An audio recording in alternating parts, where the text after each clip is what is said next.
There is a name that has been used as an insult for 3,000 years. You may have had it thrown at you. Perhaps not the name itself, perhaps only its modern translations. Difficult, intense, too much. And somewhere along the way, something in you refused to accept the verdict. That refusal was correct. The fire in you was never the flaw. The appetite was never the sin. The unwillingness to make yourself smaller so other people could stay comfortable. That was never the problem. But there is a second half to this story, and it is the half nobody tells you, because it flatters no one. The same fire has two endings. In one, a woman becomes fully herself. She stops apologizing for her own size. She holds power without flinching and without waiting for permission. In the other, the fire keeps every single one of those qualities and loses one thing only. And that one missing thing turns the whole story into a ruin.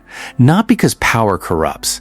That explanation is lazy, and it is wrong. Something far more precise happens. Something with a shape you can watch as it forms. There is a moment, a specific, identifiable one, when the fire stops belonging to the woman, and the woman starts belonging to the fire.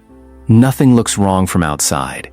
In fact, everything looks better, sharper, more decisive, far more certain. The certainty is the first symptom. Carl Jung spent his life studying what happens when a force inside a person grows larger than the person holding it. He gave it names. He watched it end careers, marriages, and whole nations. And he noticed something that should stop anyone cold. The people it destroys never see it coming. Not because they are stupid. Because the one faculty that would let them see it is the exact faculty the force consumes first. You are about to watch that happen. Slowly, in order, from the inside. And by the end, you will know which of the two endings you are currently walking toward. There is a version of this story that ends in liberation. You may already know it well. A woman spends decades folding herself into rooms that were always too small for her. She learns to soften every request. She apologizes for wanting things. And then something turns. She stops. She discovers her hunger is not a defect. She finds she can be disliked and survive it. She finds she can want power and not be a monster for wanting it. That woman is not the subject of what follows, but she is standing directly beside it, because everything that makes her formidable is also present in the ruin. Every single trait, the appetite, the refusal to shrink, the ease with being feared, the instinct to command rather than to request. Two women, identical from a distance. One becomes whole. The other becomes a warning that outlives her by 30 centuries. The difference between them is not moral. It is not that one is good and the other is wicked. That reading has been laid over this story for so long that it now hides what is actually there. The difference is structural. It is a question of who is holding whom. In the first woman, the fire is held. She has it. She can feel it move in her, and she can decide, in a given moment, whether to let it out. In the second, the fire has her. There is no gap between the impulse and the act. There is no place where she stands separate from the force and looks at it. That gap is everything. It is not a small refinement. It is the entire difference between a queen and a catastrophe. And this is the difficulty. You cannot tell from the outside which one you are watching. Not for years. Sometimes not until the very end. The two women give the same speeches. They win the same arguments. They frighten the same people. But there is a way to tell from the inside. There has always been a way, and it has nothing to do with how good a person feels about themselves. The reason this happens goes considerably deeper than anyone assumes. Set aside for a moment everything you have been told about her. The story runs roughly like this. A princess from a wealthy coastal kingdom is married into a smaller, poorer neighbor to seal an alliance. She arrives, and she does not adapt. She does the opposite. She brings her own gods, her own priests, her own law of how power behaves. She rebuilds a country around her own certainty. Everyone who speaks against her is hunted. Every voice of the old order is silenced or driven into hiding. When a man refuses to sell her husband a piece of land, she arranges his death and takes the land anyway. For decades it works. She outlives her husband. She outlives one son. She holds her position through 2 reigns and never once bends. And at the end, when the soldiers finally come, she does not run. She paints her face. She arranges her hair. She stands at a high window and insults the man who has come to kill her. Then she is thrown from that window, and the story ends in a way so brutal that it has been repeated for 3,000 years. Now notice what happened in you while you were reading that. Some part of you was appalled, and some part of you, quieter, far less willing to admit itself, was impressed. That second part is the important one. That is the part all of this is actually about, because a story does not survive 3 millennia by being a report about a bad woman. Cruel rulers are common. History is thick with them, and nearly all of them are forgotten within a century. This one survived because it is not a report at all. It is a portrait of something that lives in the human psyche, and it is drawn with terrifying accuracy. Jung would have called such a figure an archetype, not a person. A pattern that keeps arriving, wearing whichever face is available. And that pattern is not safely out there in history. It is available in you, right now, this afternoon. Jung had a specific word for the material this is made of. He called it a complex. The word has been flattened by casual use. People say it now to mean a hang-up, an insecurity, a small private embarrassment. That is not remotely what he meant. A complex, in his description, is a cluster of feeling, memory, and image that has gathered around a single charged theme. It carries its own energy. It behaves, in his own words, like a small, separate personality living inside the larger one. It is not a thought you have. It is closer to a guest who took a room in the house years ago and gradually stopped asking permission before speaking. Everyone has them. This is not an illness. A person without complexes would be a person without a history. You can usually feel one arriving. Your voice changes slightly. Your reasoning gets faster and simpler. A conversation about dishes becomes, within 4 seconds, a conversation about your entire worth. Afterwards, you say something revealing. You say, "I do not know what came over me." That sentence is more accurate than you realize. Something did come over you. For a stretch of minutes, something other than your ordinary self was doing the talking. And this next part matters most of all. A complex is a matter of degree. It can visit for 10 minutes and leave. It can visit for a week. In rare and catastrophic cases, it can arrive and never leave at all. When it stays permanently, something has changed in kind, not merely in intensity. The guest is no longer a guest. The guest has the keys, the accounts, and the family name. There is no longer any part of the person standing outside it, watching. And when nobody is standing outside it, nobody is left who can say, "Wait, that is enough. That is far enough." The story you just heard is what that condition looks like when it is handed a throne, an army, and 40 uninterrupted years. There is a further step, and Jung named it precisely. He called it inflation, and separately, identification with the archetype.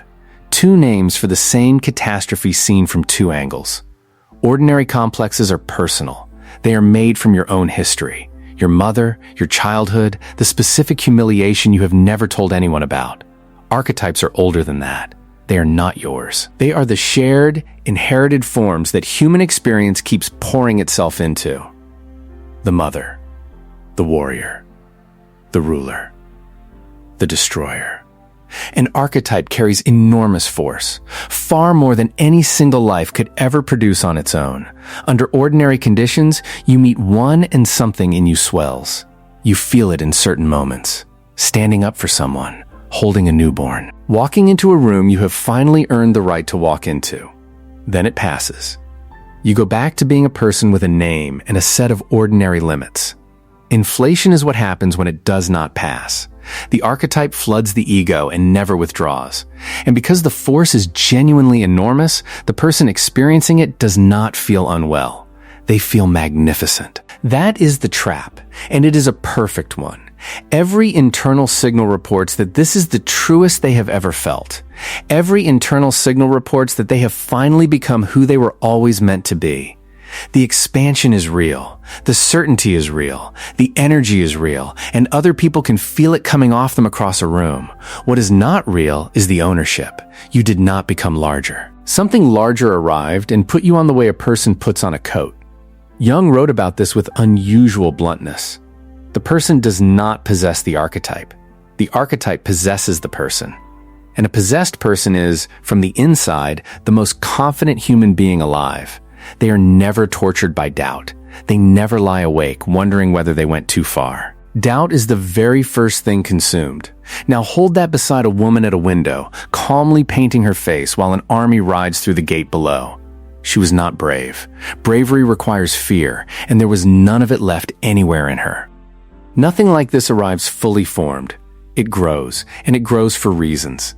Consider where the queen in this story came from. She was raised in a wealthy coastal kingdom by a father who had murdered his way onto the throne. She grew up watching one lesson demonstrated daily. Power is taken. It is never given. Anyone standing in the path of a ruler is removed. She did not invent that belief. She inherited it, the way children inherit everything, long before they are old enough to argue. Now translate that out of the ancient world and into an ordinary life. A girl learns very early that softness is not safe in her house, that asking politely returns nothing, that the only requests ever granted were the ones backed by force. She learns that the people who survive are the ones who never show a soft surface, so she builds, not a personality, a fortress. And the fortress works. This is the part that gets missed every time. It works. It genuinely protects her. It carries her out of a house that would have swallowed a gentler child whole. You cannot understand any of this while calling it a character flaw. It was an intelligent answer to an intolerable question. But every fortress has a cost, and the cost is always identical. Whatever was locked outside the walls stays outside. The capacity to be moved. The willingness to be shown you are wrong. The ability to receive rather than only to take. Those were not lost. They were exiled, because in that house they would have got her hurt. And this is where the trouble truly begins. The fortress does not know when the siege ended. It has no way of learning that the danger passed 20 years ago. It goes on defending against an enemy who is long dead, using methods that now only wound the living. A woman can spend an entire life ruling a kingdom that was liberated in her childhood and never once be told the war is over. Every living thing needs something that says no to it. A river has banks. A body has pain. A forest has winter. Nothing that grows without limit is healthy. It is a tumor, and it kills the thing it grows inside. The psyche is no different. It carries an inner function whose entire job is to say, this far and no further. You have felt it working. It is the small hesitation before a cruel sentence leaves your mouth. It is the discomfort 3 days after you got your way through pressure rather than truth.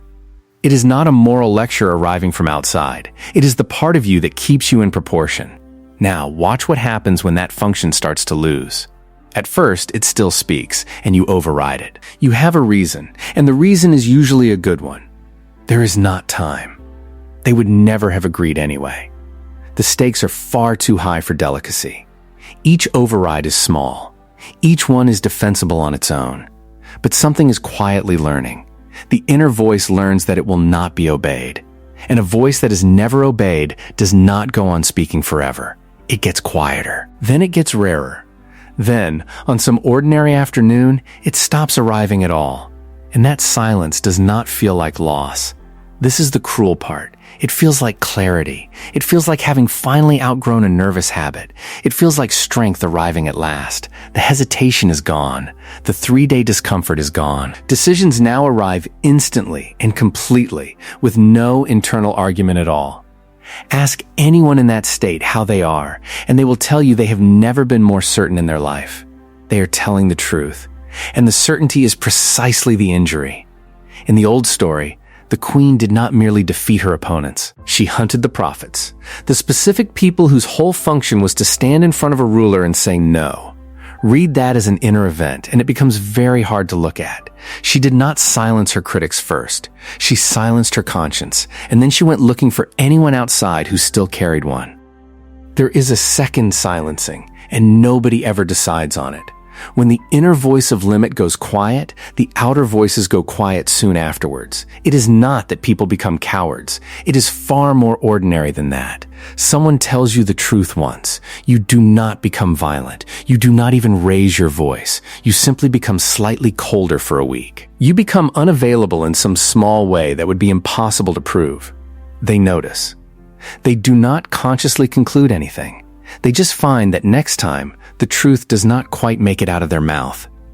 Do that 50 times across 10 years, and you have built a very particular kind of room. Everyone in it agrees with you. Everyone in it appears to like you. And not one of them will tell you when you are about to walk off a cliff. You did not order this. You never demanded loyalty. You simply made honesty expensive, one small chill at a time, until the price rose beyond what anyone was willing to pay.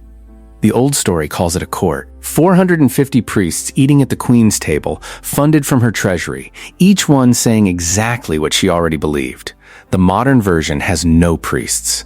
It has a circle of friends who have learned which subjects to avoid, a partner who chooses peace over accuracy, colleagues who bring you the version of the news you can hear. And you will experience this as being surrounded, at last, by good people who understand you. There is a test for this, and it is uncomfortable. Think of the last time somebody told you something about yourself that you did not want to hear. Not a stranger being rude, someone who loves you, saying a hard thing precisely because they love you. If you have to reach back years to find one, that is not evidence you have become a better person. It is evidence that the room has emptied of anyone still willing to try. And once the inner voice and the outer voices have both gone, there is nothing left standing between the fire and the world. Stay here a moment before anything moves forward. Something uncomfortable has probably arrived in the last few minutes, and it deserves a breath rather than a rush past it. The idea that certainty can be a symptom is not an easy one to hold. It takes away a reliable measure. Most people navigate by how sure they feel. This suggests that the surest feeling is the least trustworthy one. There is grief in that, a quiet kind. It is the grief of seeing how many years can pass inside a room that agrees with you, and how convincing that room is while you are still standing in it. Let that be what it is for a breath. Not proof of ruin, not a verdict on a life. The fortress was built by someone who needed it badly. The silencing of the inner voice began with reasons that were, at the time, entirely sound. Nobody sets out to become unreachable. It happens the way erosion happens. One override, one small chill, one unpaid honesty at a time. That deserves respect before it is ever changed. And nothing here requires a decision today. Recognition comes first, and recognition takes however long it takes. What has been seen cannot be unseen. That alone begins to loosen the arrangement, quietly, before any deliberate effort is made. There is no urgency in this. Structures that took 30 years to build do not come apart on a schedule, and they should not. What matters is the direction you are facing, not the speed of travel. A fire does not go out because somebody finally looked at it. But once it has been looked at, it can be tended. The looking is the whole beginning. You will not recognize this in yourself by feeling arrogant. That is not at all how it presents. You recognize it by one specific, repeatable experience that happens in conversation. Someone offers you a correction, and before they have finished the sentence, you already know why it does not apply. Not later, not after consideration. Immediately. The counter-argument is fully formed before the criticism has even landed.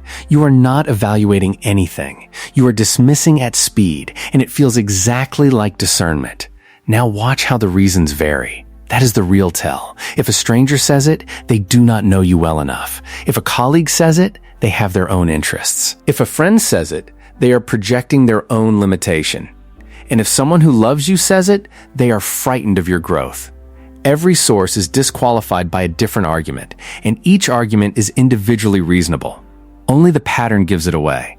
Every road leads to one destination, and the destination is always that you were right. Now notice the physical part, because the body reports this faster than the mind. There is a small hardening in the chest the moment criticism begins. A subtle bracing. You may experience it as focus, or as a kind of alert stillness. That is not focus. That is a door closing. And there is a further test that almost nobody passes on the first attempt. Try to remember the last time you genuinely changed your mind about yourself because of something another person said. Not a fact, not a piece of information you did not have. Something about who you are and how you land on people. If nothing comes, sit with that a moment before explaining it away. The explanation that arrives first will be that you have simply become a very good judge of whose opinion is worth taking. That explanation is the same voice that has been disqualifying every source for years. It is extremely good at its work. It has had an enormous amount of practice. The second sign shows itself in the shape of your life rather than in your thoughts. People leave. Not dramatically. Almost never dramatically. There is no argument, no confrontation, no letter explaining what went wrong. There is simply a slow reduction in how often somebody appears. Messages get shorter. Invitations stop arriving. Someone who used to call on a Sunday now answers your call on a Wednesday, and you have an explanation ready for every single one. That one was jealous. That one could not handle where you were going. That one was always weak, and you had outgrown them anyway. Each explanation might even be partly true. That is exactly what makes this so difficult to see. But count them. That is the whole exercise. Simply count. Look back across 10 years and count the people who were once close and are now held at a polite distance. If the number is small, this is not your pattern, and you can set it down. If the number is large, notice something about how they went. Every one of them left quietly. Nobody staged a confrontation. Nobody told you why. That is the signature. It is very specific, and it is easy to miss. People confront someone they believe can still hear them. They only withdraw from someone they have concluded cannot be reached. The confrontation is a compliment. The silence is the verdict. And you will feel their absence as betrayal rather than as consequence, because from the inside, it genuinely does look like betrayal. There is also a subtler version of all this, and it is worse. Nobody leaves at all. Everybody stays. But the conversations get shallower every year. You still have dinner. You still laugh at the same old things. And yet there is a whole territory that has quietly become unvisitable, and neither of you has ever mentioned the border. You will describe this as an easy, comfortable relationship. The word for it is not comfortable. The word for it is managed. You are being managed, gently and with real affection, by people who long ago stopped telling you so. The third sign concerns hunger, and this is where the story of the vineyard becomes unbearable to read. A queen with a treasury, an army, 2 palaces, and a nation under her authority wanted a small piece of ground beside her husband's house. The owner refused her, so she arranged his death and took it. The disproportion is the entire point, not the cruelty. The disproportion. She did not need it. She could have bought 100 better fields without noticing the cost, and none of that mattered at all, because the field was never the object. The object was the refusal. Something in the world had said no to her, and no had become intolerable. This is what an unregulated appetite finally becomes. It stops being about wanting things at all. It becomes about the unbearable existence of anything that will not yield. Watch for the modern version, because it is small and it happens constantly. There is something you do not particularly want. Someone declines to give it, and suddenly you want it enormously. The wanting arrives at the moment of refusal, not before. That timing is the whole diagnosis. You will notice yourself spending far more energy than the thing could possibly be worth. 3 days of thought on a matter that costs nothing. Ask yourself what you would feel if it were simply handed to you right now, with no resistance at all. If the honest answer is a flat nothing, then you were never hungry for the object. You were hungry for the yielding, and that hunger has no floor. This is what makes it so dangerous. An appetite for things can be satisfied. Get the thing, and it stops. There is a natural end built into it. An appetite for the absence of resistance can never be satisfied. The world is made of other people, and other people are made of no. You could take every field in the country, and the hunger would not reduce by a single degree. It would simply need a larger country. The fourth sign is a collapse of categories, and it happens so gradually that you will never notice the day it completed. In a healthy inner life, there are many different kinds of people who are not on your side about a particular thing. There is someone who disagrees with you. There is someone who is worried about you. There is someone with a different priority entirely. There is someone who is simply wrong and completely harmless. None of them are enemies. They are weather. Under possession, all of those categories melt into one. There is you, and there is opposition. Nothing else exists anywhere.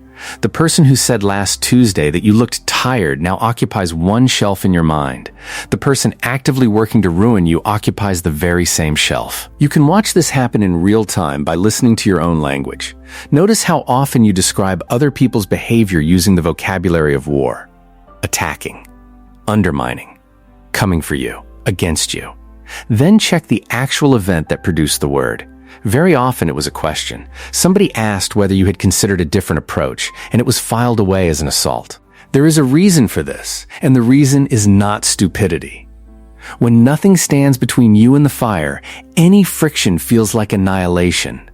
There is no buffer left anywhere to absorb it. A person with a self can be disagreed with and remain intact. Uncomfortable, perhaps.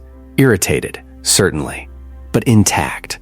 A person who has been replaced by a force cannot. Every no is experienced as an attempt on their existence, because the force has no experience of coexistence. It knows expansion. It knows obstruction. It has no third category available to it. And so a woman with real gifts and real reach ends up at war with people who were never fighting her. She will die entirely certain that she was surrounded. The fifth sign only reveals itself at the end, and it is the most human moment in the entire story. The army is at the gate. The guards have gone. Her son is dead and the rain is finished. And the queen calls for her paints. She darkens her eyes. She arranges her hair. She dresses herself as royalty. Then she walks to the highest window in the palace and looks down at the man who has come to kill her. She does not beg. She does not run. She insults him from a great height with excellent aim. There is something magnificent in it, and pretending otherwise would be dishonest. But look at what is actually happening there. At the single moment when reality has become undeniable, she reaches not for truth, but for image. The last available act is a correction of appearance. The last available thought is how this will look. That is not strength. Strength would have been able to say, out loud, even to an empty room, I was wrong, and this is the result. Instead, there is paint. You will find this in yourself in miniature. On almost any ordinary week, something has clearly failed. The evidence is complete, and it is not in dispute, and your entire energy goes into the account of it rather than the fact of it. How to phrase it, who to tell first. Which version makes you look least foolish? Notice that the fixing of the story arrives before the feeling of the loss. That order is the whole diagnosis. A self that is intact can afford to be seen failing. It has something underneath the image to stand on while the image takes damage. A self that has been eaten has nothing underneath. The image is load-bearing. Take it away, and there is no person left standing there. Only the force that has been wearing her, which is exactly why she painted her face. And once you can see how far all of this runs, the only question left is what on earth can be done about it. Everything now turns on a distinction Jung made, and that almost nobody outside his work has ever heard. There are two entirely different relationships a person can have with the same inner force. The first he called integration. The second is possession. They are not 2 points on a single line. They are not degrees of the same thing. They are opposite structures, and from a distance they can look identical for years. Integration means the force has been met. You have felt it, named it, and admitted it is yours. You know its taste. You know what it wants. You know exactly what it would do if you let it decide unsupervised for a week. And crucially, you are still here. There is a you that has the fire, rather than a fire that has a you. Possession means that meeting never took place. The force was never made conscious. It was never looked at, never named, never argued with. So it did not stay in its own room. It spread. It took the whole house, and it began speaking with the owner's voice. Now comes the part that makes all of this so hard to accept. Integration does not reduce the fire. This is the great misunderstanding, and it stops most people from ever attempting it. People assume that becoming conscious of a hunger means giving it up. That naming your appetite for power is the first step toward becoming meek and pleasant and small. The opposite is true, and Jung was emphatic about it. An integrated force is more powerful, not less, because it can be aimed. Fire in an open field burns everything and leaves ash behind. The same fire in a hearth heats a house through an entire winter. Same heat, same hunger. The only difference is that something is holding its shape. The queen had no hearth. Nobody had ever suggested to her that a hearth was even possible. So the fire took the field, and then the house, and then the kingdom, and finally her. So what does it actually take? Not as a sentiment, as an internal event. Integration requires that two things exist at once inside you and stay in contact with each other. The first is the force itself, in its full and unedited form, not a polite summary of it. The second is a point of view that is not the force. Something that can look at it without either obeying it or trying to kill it. Most people manage neither. There are those who deny the fire entirely. They call themselves easygoing. They insist they are not competitive, not ambitious, not interested in control. The fire does not disappear under denial. It goes underground and comes back sideways in 100 small cruelties they never take responsibility for. Then there are those who surrender to it completely. They call this authenticity. They say they are simply being honest about who they are. Both have solved the discomfort of holding two things at once. Both have paid exactly the same price. Integration is the refusal of that relief. It means sitting with the sentence, I want to dominate this person, and neither acting on it nor pretending it was never there. It means saying, quietly and privately, the exact thing the force wants, not the acceptable translation of it, the real one. I want them to feel small. I want to be the one everybody waits for. I want them to regret what they said to me.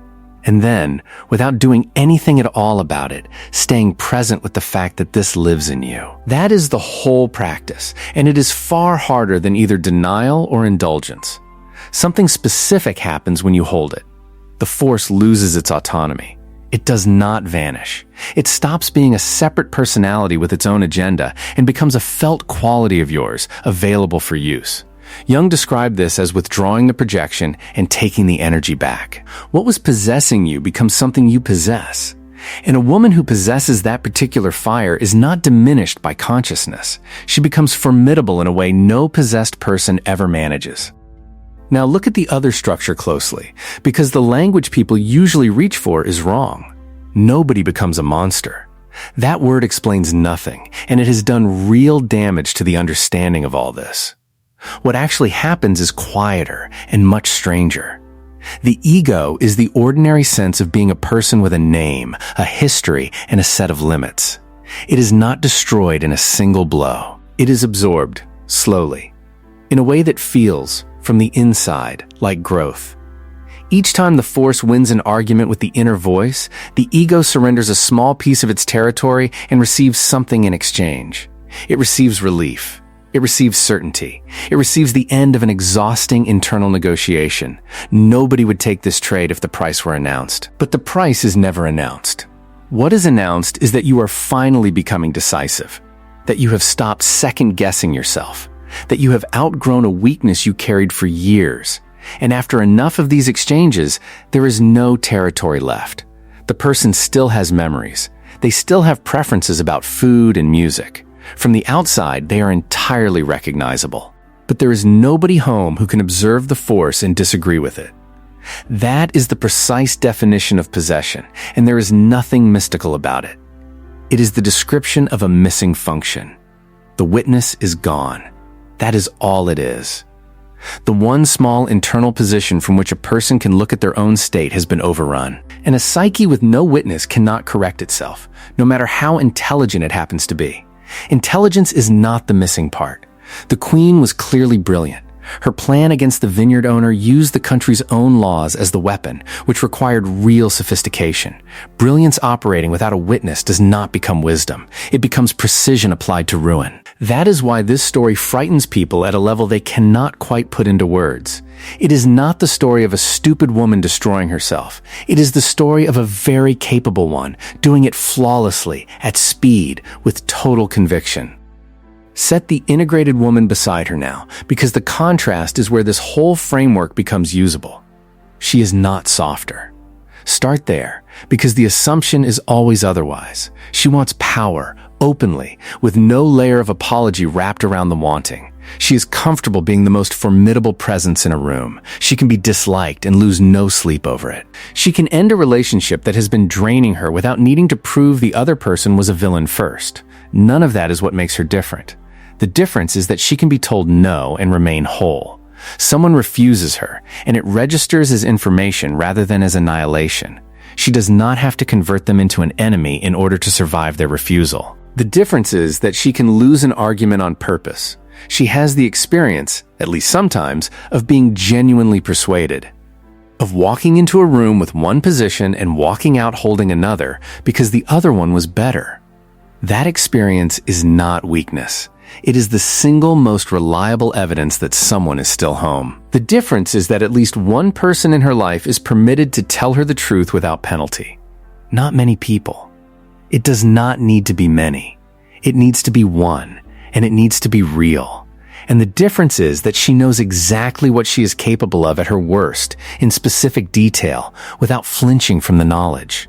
Ask her what she would do if she stopped restraining herself entirely, and she can answer immediately and precisely. She has looked. That knowledge is not shame. It is her equipment.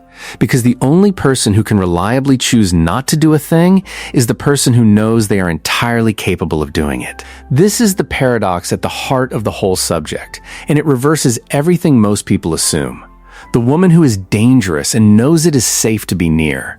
The woman who is dangerous and believes she is merely being honest is the one who empties rooms. There is a law underneath this story, and it is not a moral one. It works the way laws of nature work. It has no opinion about what anyone deserves. Here it is, stated plainly.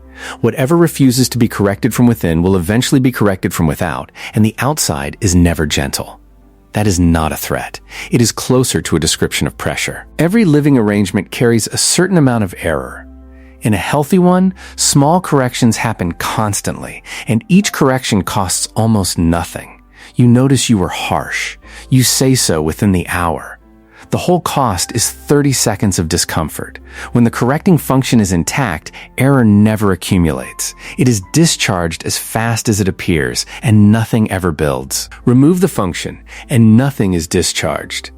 And the thing about accumulated error is that it refuses to stay abstract. It gathers in the world. It takes the form of people who have been damaged, arrangements that no longer hold, and truths nobody says aloud. Then one day, over something small, the entire accumulation arrives at once. Jung wrote a great deal about the psyche's tendency to compensate. Push a thing far enough in one direction and it does not simply stop. It reverses, violently, and produces the exact opposite of itself. He borrowed an old Greek word for this, enantiodromia. The running of a thing into its contrary. The absolute ruler becomes utterly powerless within an afternoon. The woman nobody could touch is defenseless inside an hour. Read the ending of this story with that in mind, and it stops looking like a punishment handed down from above. It looks like arithmetic. 40 years of unpaid corrections do not disappear. They are simply held in suspense, gathering weight, until something small tips the whole structure over. The soldiers at the gate were not sent from the heavens. They were the shape that 40 years of unspoken truth finally took. And the hard mercy in this is that it works identically in an ordinary life, only smaller. The marriage that ends without warning. The friendship that stops answering.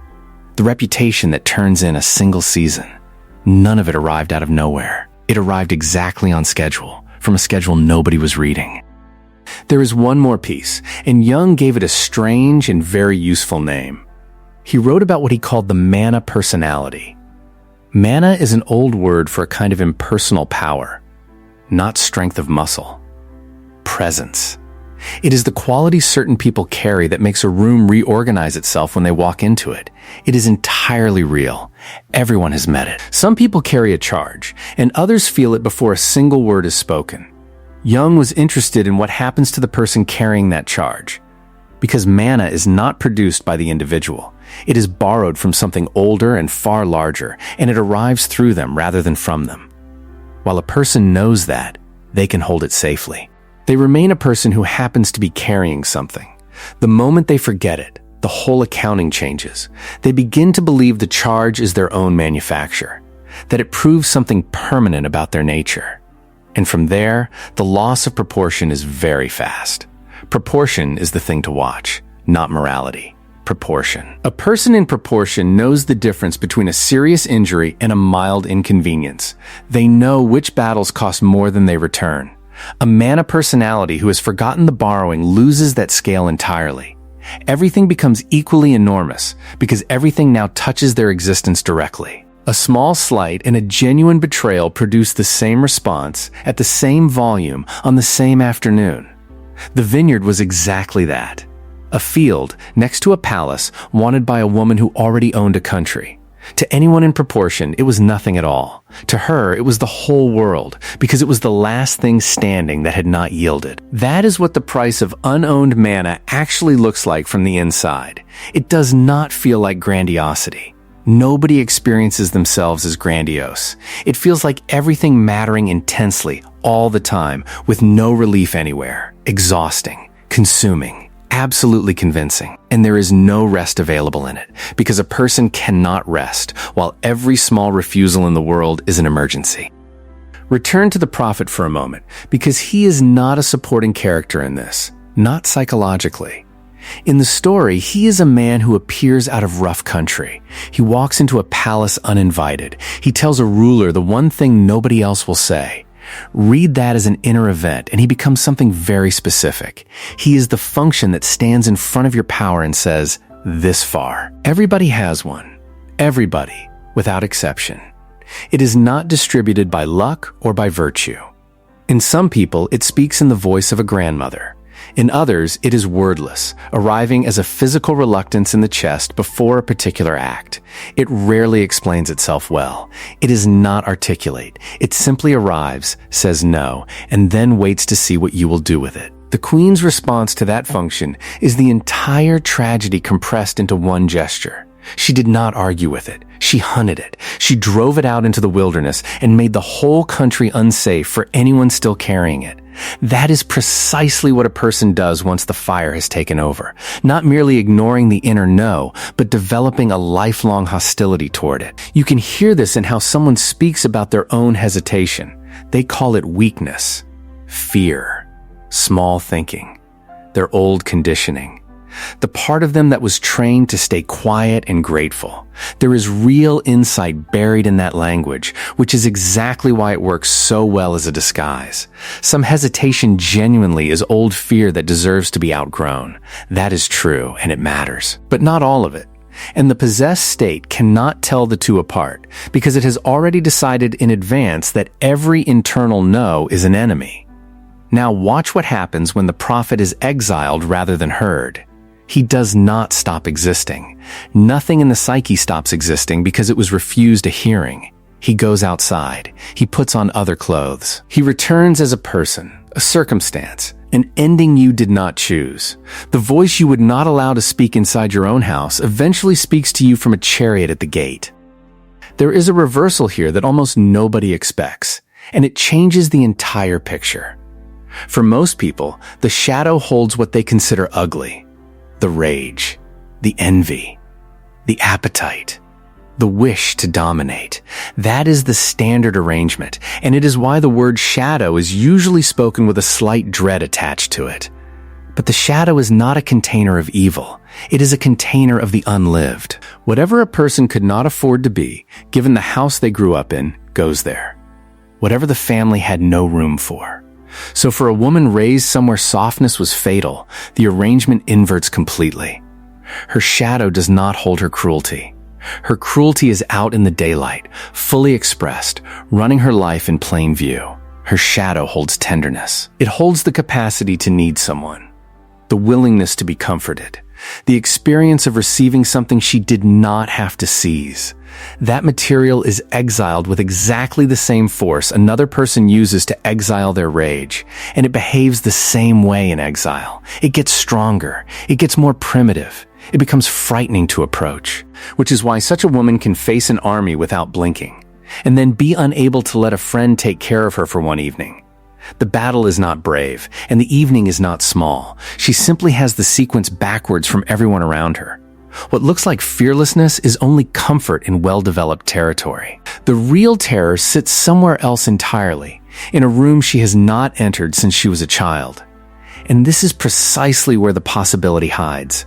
Because the way out of possession is never through more force. Force is the developed muscle. Applying it here changes nothing at all. The way out is always through the exiled thing. It is the one direction that has never been traveled. For most people, becoming whole means finding the courage to want. For her, it means something almost unbearable. It means finding the courage to need. There is a reading of this story that has been laid over it for 3,000 years. It has to be lifted off before anything can be seen clearly. The reading says, a woman reached for power, and the universe struck her down for it. That reading is not merely wrong. It is dangerous because it teaches the exact opposite of what is actually there. If the ending is a punishment for ambition, then the safe path is to have less of it, to want less, to take up less room. Millions of women have organized entire lives around that conclusion. It has cost them everything and protected nobody. Look at what actually ended her, structurally, and it is not ambition. It is not the crown, not the appetite, not the refusal to be small, not the willingness to be feared. It is one missing function. There was no longer anything inside her capable of saying, enough. She could have kept every ambition she had. She could have kept the throne, the reach, the sheer force of her presence in a room. Add one working corrective function to that woman and the story becomes unrecognizable. She becomes one of the great rulers instead of the great warning. The fire was never on trial. The fire was never the crime. So when the ending arrives, it has to be read a particular way. In the story, it arrives with unforgettable brutality. Read it the way you read a body's response to a long untreated illness, not a verdict, a consequence. Nobody sentenced her. She had removed, one small decision at a time, every capacity she had for turning around. And anything with no capacity to turn will eventually meet a wall. The wall will then do the turning for it. There is something almost merciful in seeing it this way, though it does not feel merciful at first, because if it is punishment, there is nothing to be done but hope for leniency from somewhere. And if it is consequence, then it has an entry point. Consequences follow from structures, and structures can still be changed while there is time. The only question that has ever mattered is whether anyone is still watching from inside. So this is the reframe, and it may take a moment to absorb. It runs against everything this story has traditionally been used to teach.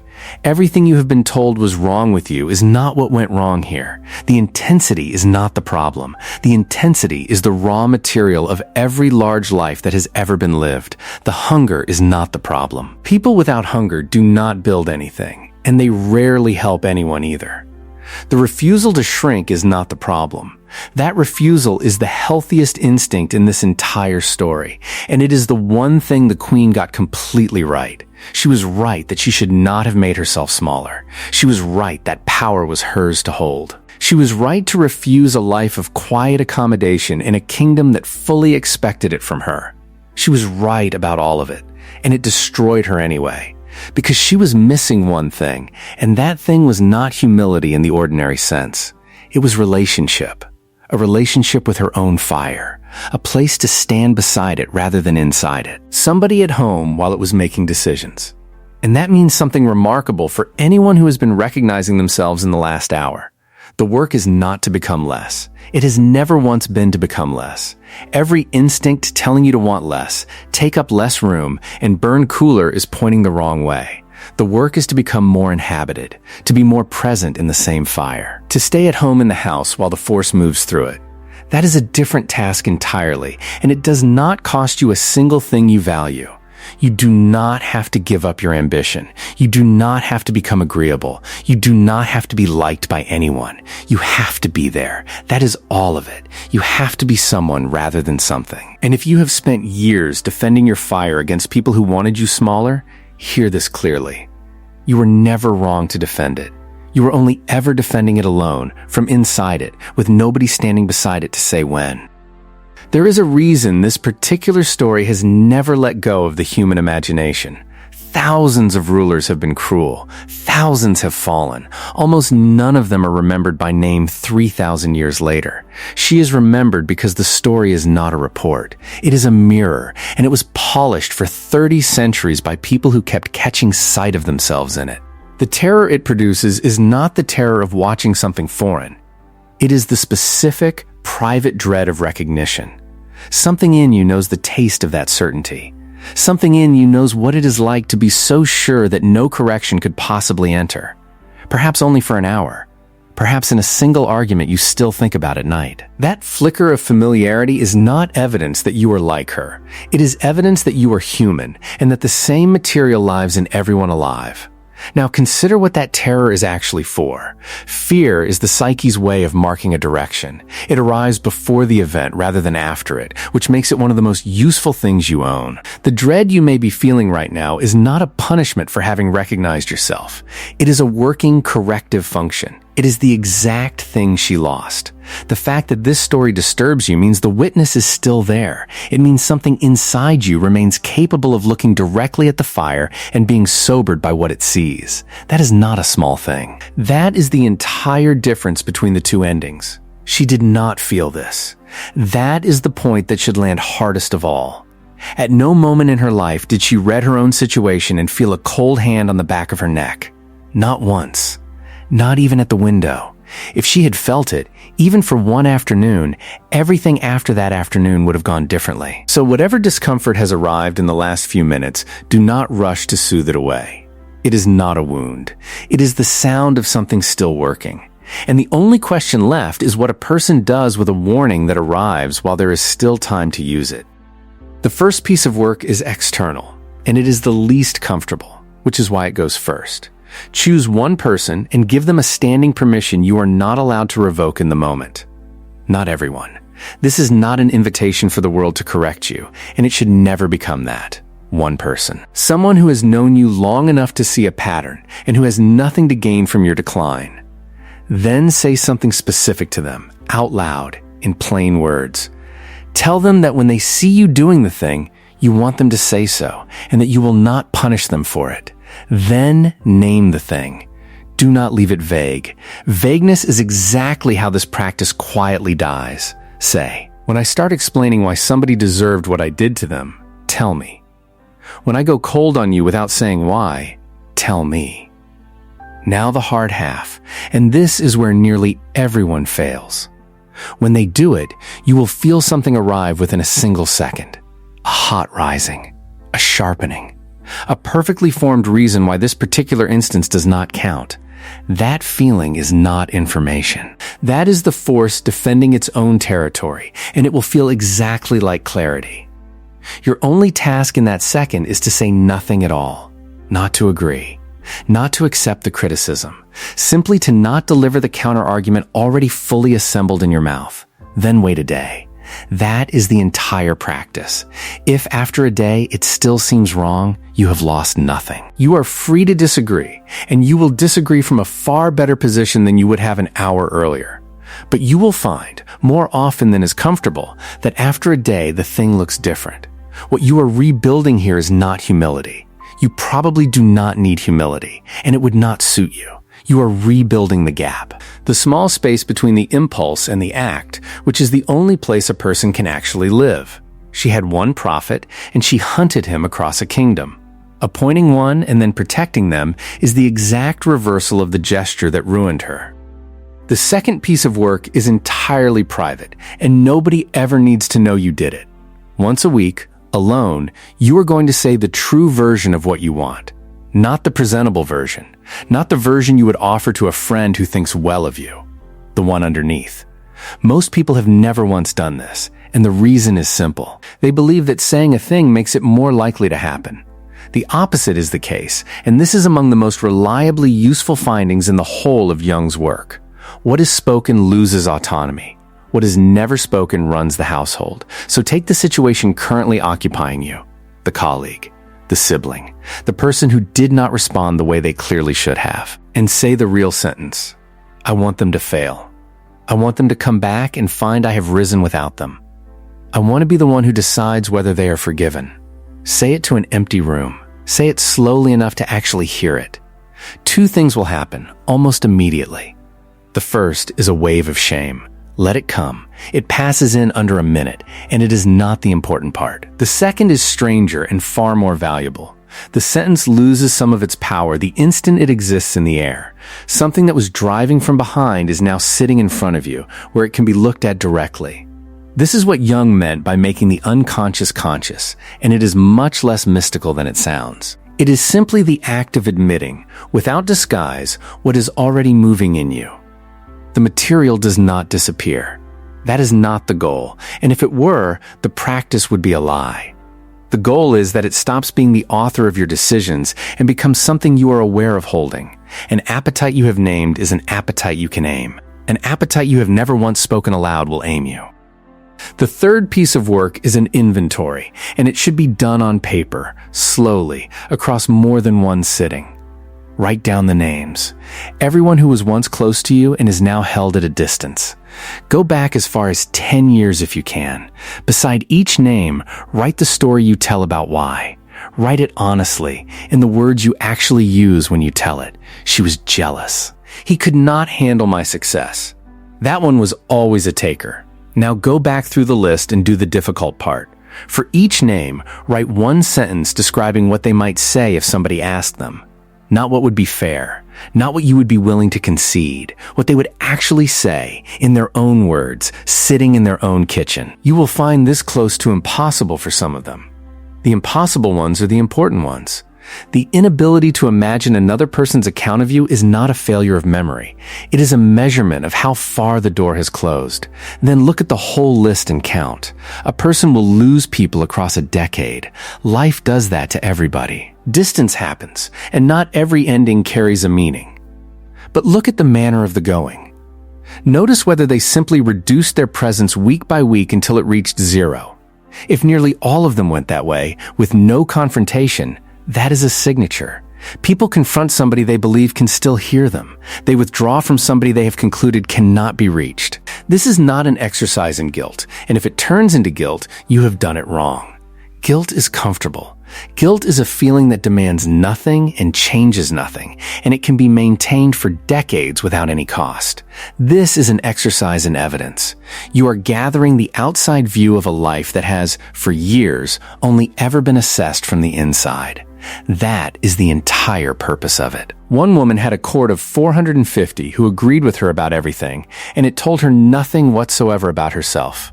The list you write will tell you more in a single evening than that court told her in 40 years. The last piece of work is not really an exercise. It is a question you carry, and it takes about 4 seconds to ask. Take any act that carries force in it, a message you are about to send, a decision that will land on somebody, a conversation you intend to win. Before it, ask this: am I choosing this, or is it choosing me? The answer is almost never in the reasoning. The reasoning will be excellent either way. That is what reasoning does for a living. The answer is in the body, and it arrives faster than thought. When you are choosing, there is a small internal room to move. You can imagine not doing it. The alternative is genuinely available to you. When it is choosing you, there is no room at all. The act feels already completed. Any delay is intolerable. That urgency is the single most reliable sign in this entire subject. Possession has no patience. It cannot wait until morning, because waiting would open the gap in which a witness might appear. So the practice is very simple. When the urgency is highest, wait longest. Not forever. Not as a rule against action. You will still send most of the messages, and you should send them. But the ones that could not possibly wait until morning are precisely the ones that must. And there is a second question for the harder cases. When something inside you says no, ask whether that no is old fear or a genuine limit. Old fear speaks in the voice of your childhood. It is about being punished, abandoned, or seen too clearly. Its content is always about you. A genuine limit speaks about the other person. It notices a cost landing somewhere outside your own skin. Learn to tell those two apart, and you will have recovered the exact function she lost. She heard every internal no as weakness and hunted it out of her country. You are being asked to do something considerably more demanding than that. You are being asked to listen to it and then decide. There is a version of this story that was never written. It is worth imagining because it is the only version anyone can still live. The queen arrives in a foreign country. She brings her force with her and her intelligence and her absolute refusal to shrink. She does everything she actually did. She takes the authority her husband cannot hold. She reshapes a country around her own will. And then, somewhere in the second decade, on one unremarkable afternoon, something small happens. A man refuses to sell her a field. And she notices something. She notices that her reaction is out of proportion to the field. She does not become gentle. She does not repent in the way the old telling would have wanted from her. She simply notices, for one moment, that the size of her want does not match the size of the object. That is all it would have taken. One moment with a witness present. Because a person who can see disproportion can ask why. And a person who asks why has already begun to turn. She would still have been formidable. She would still have been feared and very probably still disliked. But the fire would have had somebody standing beside it, and everything after that afternoon would have gone differently. This is not a fantasy about her. She is 3,000 years gone, and the story is fixed in place. It is a description of the only intervention that has ever worked for anyone. Not a transformation, not a conversion. One noticing, repeated. That is why the story ends the way it ends. Not to frighten anyone into smallness, but to mark precisely where the turning was still possible and was not taken. There were years of afternoons like that one. Hundreds of them. Any single one would have been enough. The window she stood at in the end is the famous one. But the windows that actually mattered were the ordinary ones, decades earlier, when she was still someone who could have turned around. Those windows are the ones you are standing at now. Come back now to where all of this began. There is a fire in you that people have called too much. And at some point you decided they were wrong about it. You were right. Hold on to that. Nothing said here takes it back. The fire is not a defect. It is not something to be managed down into an acceptable range so that everyone around you can relax. It is the most valuable thing you have, and every version of your life worth living runs on it. But it is not you. That is the sentence all of this comes down to, and it is worth sitting with rather than simply agreeing to. It is not you. It moves through you. It is older than your name, and it will still be moving long after you are gone. And what determines everything is whether somebody is home while it moves. Not somebody who restrains it. Not a guard. A witness.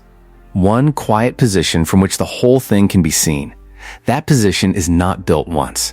It is not a decision you make on a good evening and then carry forever. It is built the way anything real is built, in small returns. A day of waiting when the urgency said now.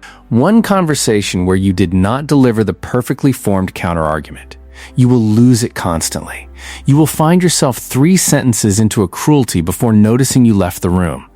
That is not failure.